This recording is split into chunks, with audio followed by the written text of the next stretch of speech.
अस्सलाम वालेकुम। वालेकुम सलाम। मामू जी आज कोई शुगल की गल ही सुनाओ। अच्छा जी, ते साडे पिंड च मीर आलमा दा सी विआह। पिंड केड़ा तुहाडा?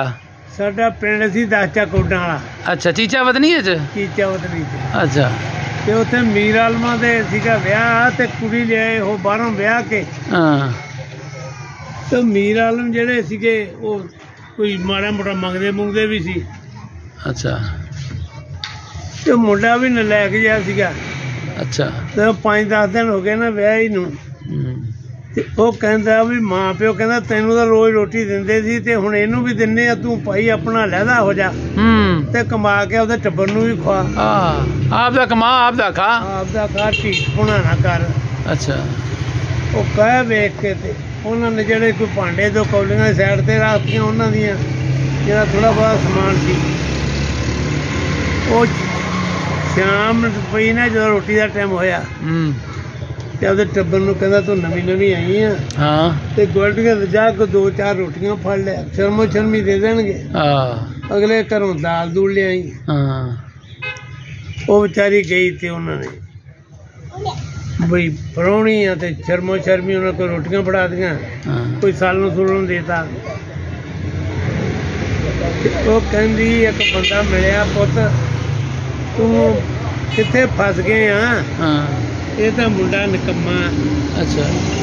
ਤੇ ਉਹ ਕਹਿੰਦੀ ਵੀ ਮੇਰੇ ਦਾ ਭਰਾ ਨਾ ਕਰਦੇ ਸੀ ਵਾਹੀ। ਅੱਛਾ। ਤੇ ਮਿਹਨਤ ਮਜ਼ਦੂਰੀ ਕਰਦੇ ਸੀ,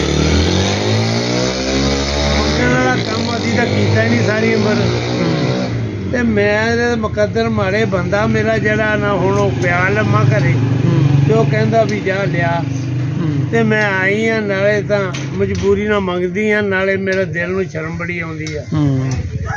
ਉਹ ਕਹਿੰਦਾ ਇਉਂ ਕਰ ਪੁੱਤ, ਤੂੰ ਵੱਛੀ ਮੇਰੀ ਲੈ ਜਾ ਤੇ ਇਹਨੂੰ ਪੱਠੇ ਦੱਥੇ ਪਾ ਕੇ ਨਾ ਤੇ ਚਲੋ ਆਪਾਂ ਮੁੜ ਕੇ ਦਿਹਾੜਾ ਵੰਡ ਲਾਂਗੇ। ਉਹ ਕਹਿੰਦੀ ਠੀਕ ਆ ਭਾਈ। ਉਹ ਵੱਛੀ ਲੈ ਗਈ। ਉਹਨੇ 1-2 ਦਿਨ ਪੱਠੇ ਪੁੱਠੇ ਸ਼ੌਕ ਨਾਲ ਪਾਏ ਤੇ ਮਰਾਸੀ ਨੂੰ ਕਹਿਣ ਲੱਗੀ ਵੀ ਗੱਲ ਨਹੀਂ, ਅੱਲਾ ਦੇ ਬੰਦਿਆ ਹੁਣ ਤੂੰ ਵੀ ਕਿਸੇ ਵੇਲੇ ਖੋਲ ਕੇ ਇਹਨੂੰ ਬਾਹਰ ਫੰਨ ਦਿਆ ਕਰ। ਅੱਛਾ। ਉਹ ਕਹਿੰਦਾ ਵੀ ਗੱਲ ਨਹੀਂ, ਵੀ ਸਵੇਰੇ ਜਿਹੜਾ ਪਹਿਲਾਂ ਉੱਠੂ ਨਾ ਉਹੋ ਹੀ ਵੱਛੀ ਬਾਹਰ ਕੱਢ ਦੂ। ਅੱਛਾ। ਉਹ ਮਰਾਸੀ ਵੀ ਚੁੱਲ ਘੱਟ ਪੱਟ ਕੇ ਪੈ ਗਿਆ ਤੇ ਮਰਾਸੀ ਨੂੰ ਵੀ ਪੈ ਗਈ ਰਜਾਈ ਖਿੱਚ ਕੇ।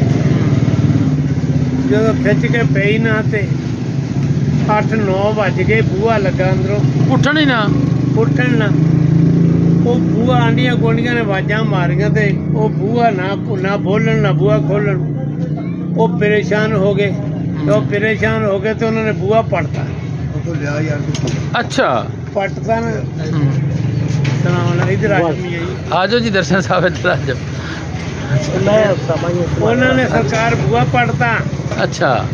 ਤੇ ਬੱਚੀ ਬੋਲਦੀ ਸੀ ਤੇ ਉਹ ਵਿੱਚੋਂ ਕਹਿਣ ਲੱਗੇ ਬੰਦੇ ਯਾਰ ਫੇਰ ਇਹਨਾਂ ਦਾ ਪਤਾ ਕਰਾਂਗੇ ਕੰਜਰ ਦੇ ਮਰ ਗਏ ਕੀ ਹੋਇਆ। ਤੇ ਬੱਚੀ ਦਾ ਬਾਹਰ ਬੰਨੋ। ਦੋਵਾਂ ਨੇ ਜੰਜੇ ਚਲਾ ਕੇ ਮਰ ਗਏ। ਕਹਿੰਦੇ ਖੁੱਲ ਗਈ। ਅੱਛਾ। ਦੋਵੇਂ ਉੱਠ ਖੜੇ। ਅੱਛਾ। ਇਹ ਐਡੀ ਮੀਰ ਗੁੰਮ ਬੱਚੀ ਖੋਲਣ ਦੇ ਮਾਰੇ 10 ਵਜੇ ਤੇ ਜੁੱਲ ਚ ਪਏ ਨੇ। ਉਹਨੇ ਕਿਹਾ ਵੀ ਉਹ ਖੋਲੇ, ਉਹ ਕਵੇ ਉਹ ਖੋਲੇ। ਬੱਚੀ ਖੋਲਤੀ, ਲੋਕਾਂ ਨੇ ਬਸ ਕਹਿੰਦਾ ਖੁੱਲ ਗਈ। ਠੀਕ ਹੈ, ਬਹੁਤ ਸ਼ੁਕਰੀਆ।